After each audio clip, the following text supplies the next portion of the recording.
जाई के नचवल नचनिया निभवल ना बचनिया ए रजऊ।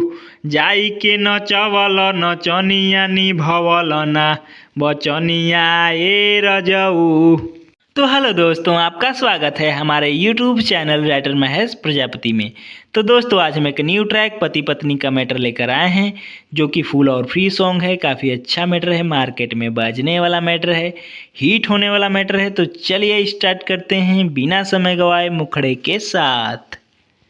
निभवल ना शादी के बचनिया ए रजऊ।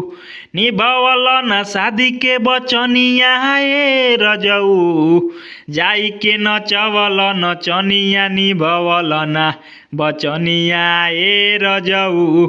जाई के नचवल नचनिया निभवल ना बचनिया ए रजऊ। अंतरा फर्स्ट, शादी के लैला टच नहीं कैला, दोसरा के धन पे राजा जिल भैला।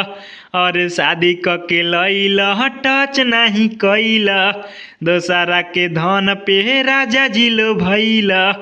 कबो कहल ना प्यार से दनिया ए रजऊ। कबो कहल ना प्यार से दनिया ए रजऊ। जाई के नचवल नचनिया निभवल ना बचनिया ए रजऊ।